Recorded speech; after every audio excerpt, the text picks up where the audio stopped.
Chair. Good evening, Chair. Ang message sa kanta, Chair, kay gihimo siya alipin sa banyaga. Example, Chair, sa mga hapon. Unya, nanikamot siya sa iyang hustisya nga makuha niya ang iyang kalayaan.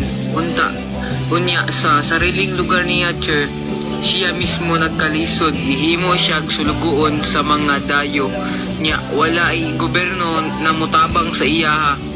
Nangandoy siya, Chair, na unta nga buyan na siya sa iyang pagkalisod. Maora na, Chair, ang akong nabalaan sa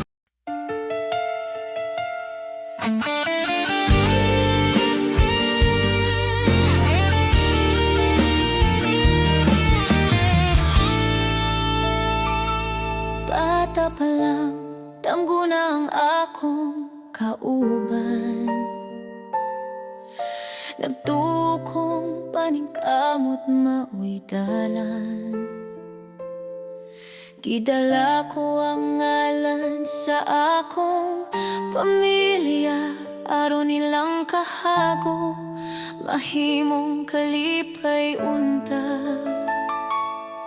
Nagdagan ko padulong sa akong kagugmaon. Bisan kapoy, wala gayud ko muhunong. Apan sa kalit lang murag na usab ang tanan. Ang akong tingog wala na'y gusto maminaw.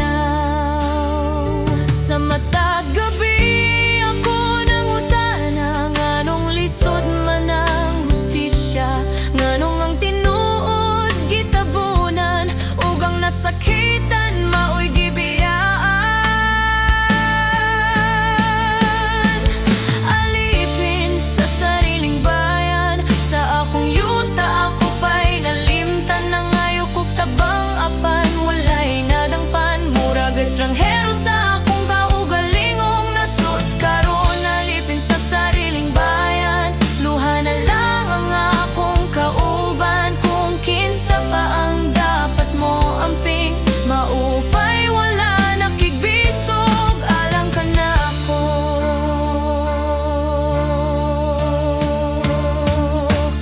Mama ug papa, pasaylo ako kung sayo kong gibiyaan kining kalibutan nga gubot. Daghan pa unta kog damgo nga tumanon, daghan pa unta kog mga ihatag ninyo.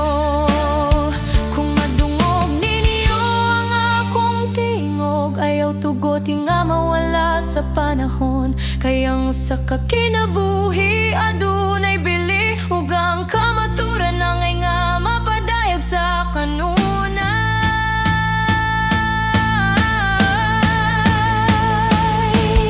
Alipin sa sariling bayan, ang pandili mamatay ang akong pangalan. Hangtod adunay kasing-kasing nga maminaw, magpabiling buhi ang akong panaw. Hastisya lamang ang akong hangyo, dili dungog dili bahan di sa kalibutan. Kayang usa ka dango nga naputol sa kalit, ang may tagaan o katubagan o kahayag. Kung mutanaw ka mo sa langit, karong gabhiyo na, ayaw ninyo huna-huna ang nawala ko kaysa matagluha ug pagampong nga tinuod. Magpabili na kong buhi sa inyo kasing-kasing.